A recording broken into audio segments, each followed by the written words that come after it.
Hey guys, it's Sam, and these are my favorite books of 2024. Now, none of these should be surprising to you. These are all books that if you've been here for the whole year, you'll have heard me talk about, but let's get into it. These are in no particular order. These are just all of my favorites of the year. I will also be doing a honorable mentions video because I noticed that there were some books that didn't quite make what I would call favorites status, but maybe will as time goes on and sitting with them more and whatever.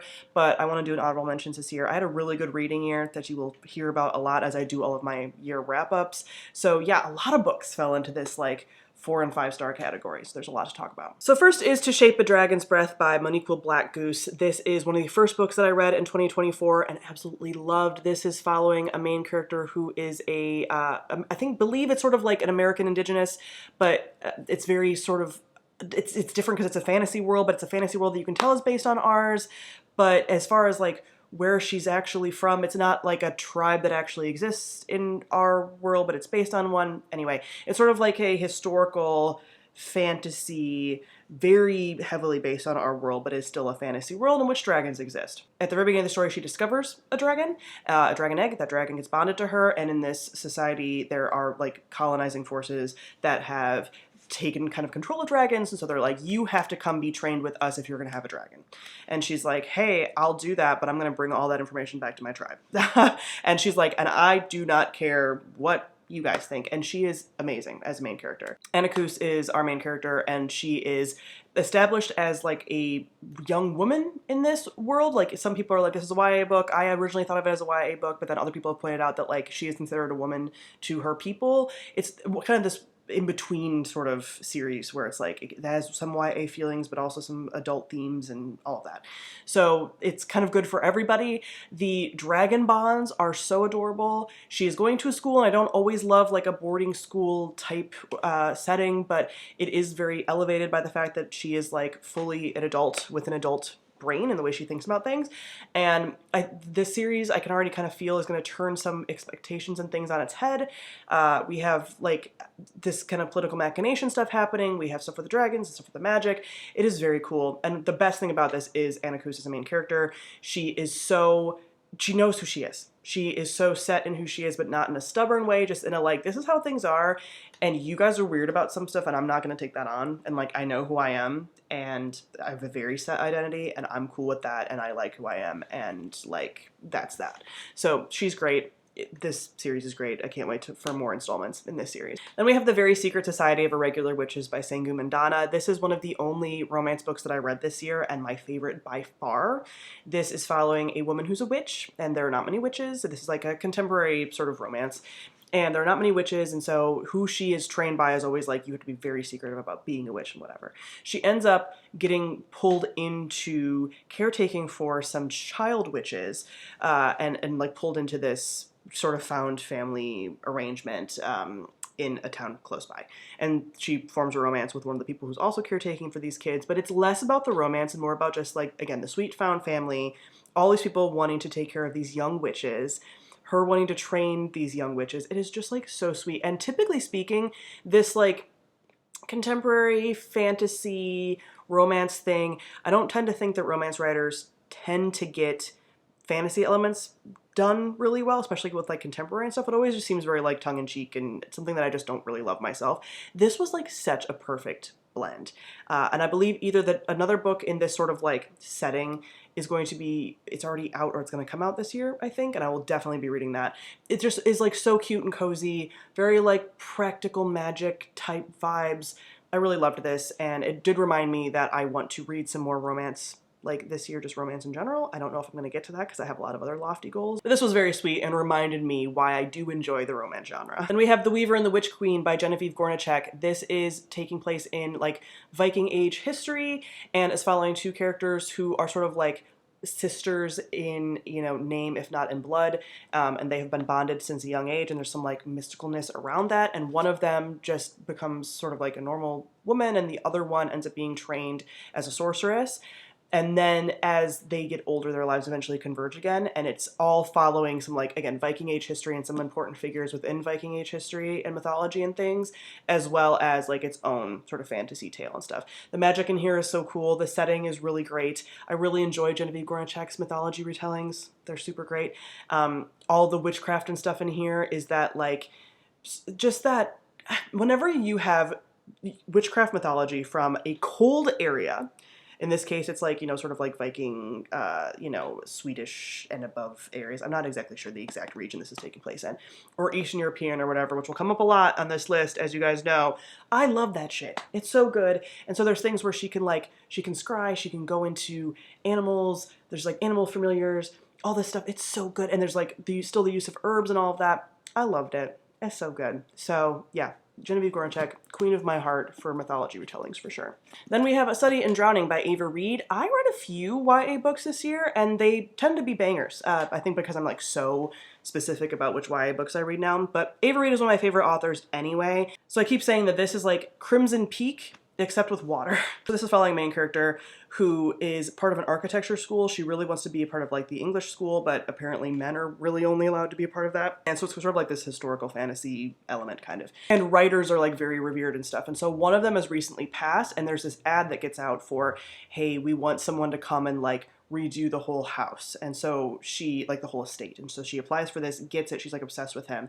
And so she's very excited, goes, stuff is very weird there. Again, Crimson Peak, but with water. It's on the seaside. The house is kind of like rotting away with water, and there's all this like water imagery, and it's this big discussion of like trauma. There's like sexual abuse is like a huge theme throughout this. Ava Reed's books all tend to be like pretty dark, so always check trigger warnings for Ava Reed's books.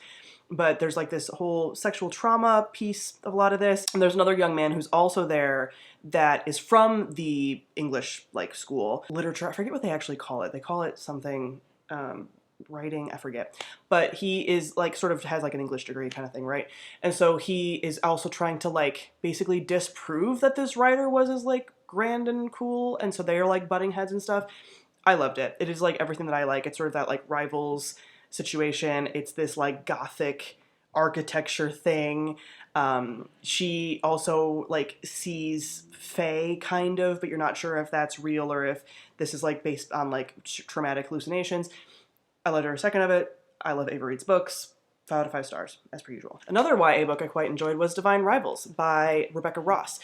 Everyone, it seems like, has read this, but this is following, again, sort of this like historical fantasy type setting. It feels like a World War I, but there's a god war happening, and our two main characters are working as rivals at this newspaper, and only one of them is going to get hired as a columnist.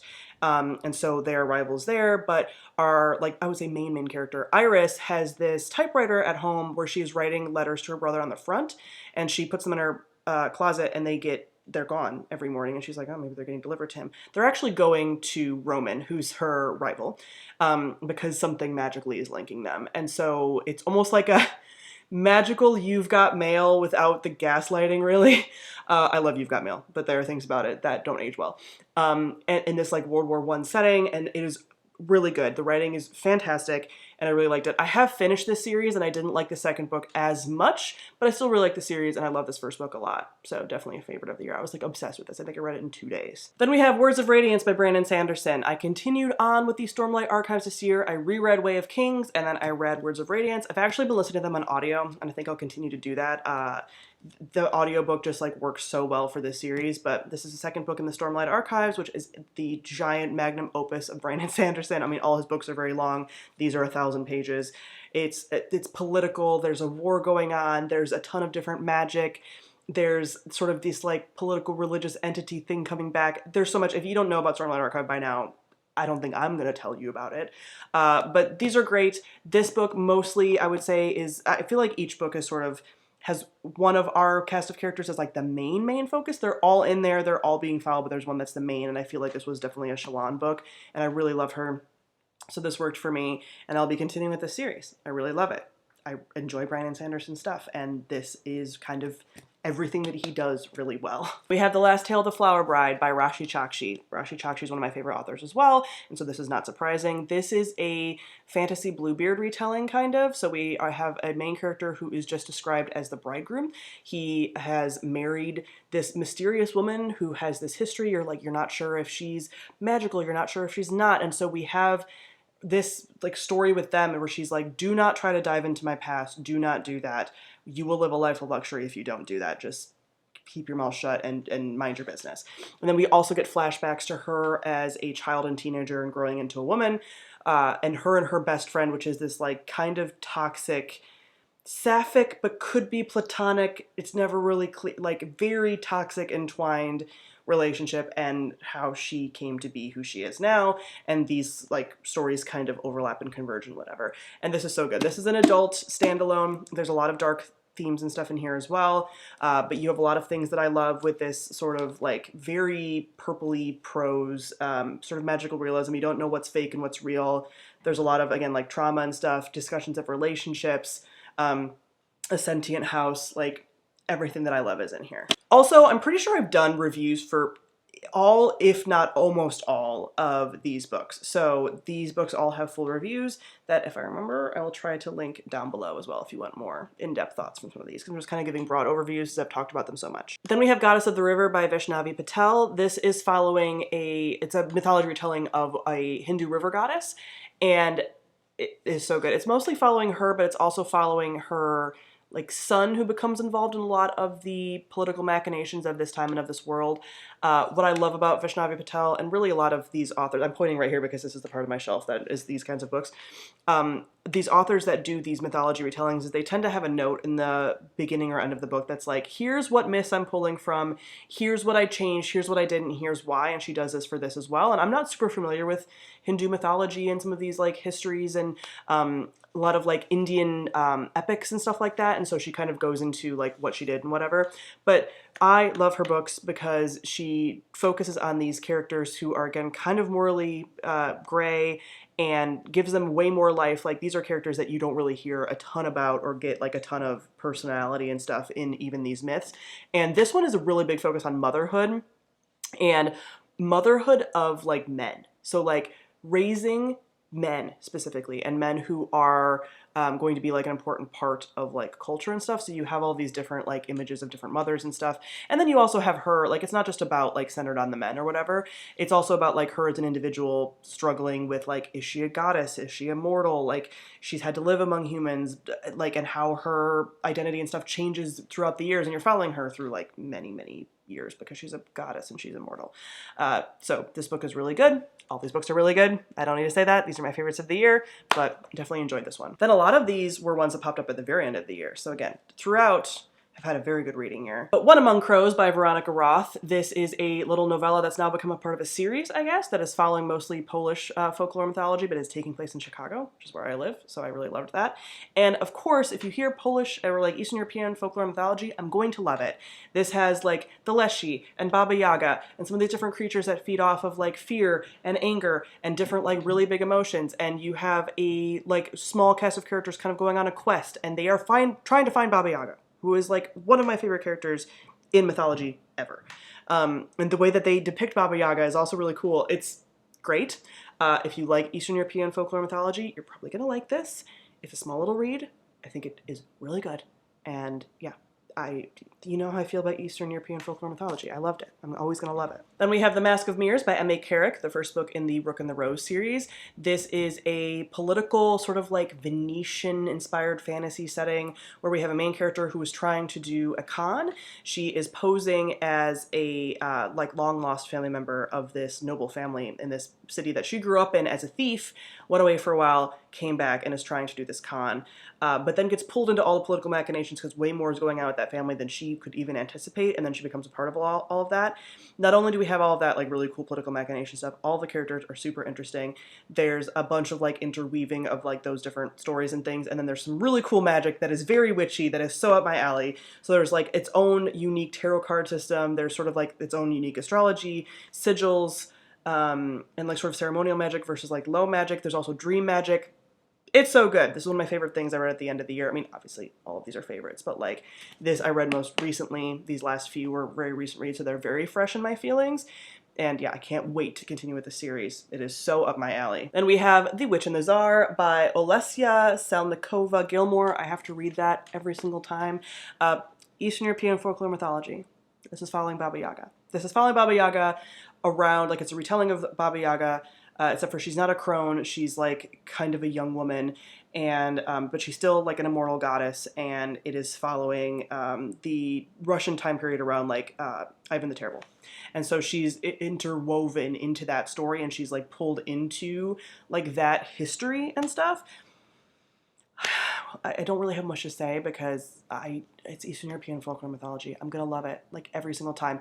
If you enjoy like The Bear and the Nightingale, the Catherine Arden series, the Winter Night trilogy, you're probably going to love this. It's very similar in like the vibe as far as like, you know, weaving Russian history with Russian folklore mythology. So good.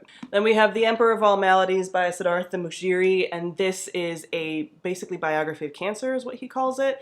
This is a like history of cancer, how we've treated cancer, major players within cancer research, cancer like marketing almost, like just, you know, talking to the public health type people, again, doctors, surgeons, chemotherapists, radiologists, whatever. But he calls it like a biography of cancer because it feels like cancer is a person almost that you're following, and that is so true. This is so interesting that like the audiobook was fantastic, and that's how I read it, but this has been on my shelf for so long given my history with cancer, and so it was like an important book for me to read at some point. It's finally have gotten around to it. Yeah, the way this is written is so good, so interesting, so many things that I knew and didn't know, and yeah, I highly recommend this if you have any interest in anything like medical like this. It is really heavy, obviously it's following cancer, but there's also an element of hope to it, which is really cool, and yeah. Loved it. And finally, like the last book that I read this year was The Ship of Destiny by Robin Hobb. This is the third and final book in the Live Ship Trader series, and it is wrapping up that trilogy within the realm of the Elderlings. Robin Hobb's books can be very hard to read, but this was like a masterful ending. So many things tied up while also like feeding into books that will be taking place in the rest of the series and like setting some stuff up for that. So I'm happy to be done with the series because some of this is very, very heavy, but this final book was actually like very enjoyable to read because some things finally started working out for a lot of characters. There's still some deep, dark things that happened, but overall, really enjoyed the way this ended up. Could have never foreseen any of it. And the character work in Robin Hobb's books is so good. Like she just, nobody is truly good or evil, really. I mean, there's a few exceptions. There's some other characters that are like really evil, but mostly like people are so nuanced and so interesting, and you're pulling for them one chapter and then pulling against them another chapter. So good. So yeah, great way to finish off the year. So yeah, those are my favorites of 2024. I will be doing, like I mentioned, my honorable mentions video sometime later on this month, but comment below, let me know some of your favorites of this year. Thank you all for watching, and I'll see you guys soon. Bye.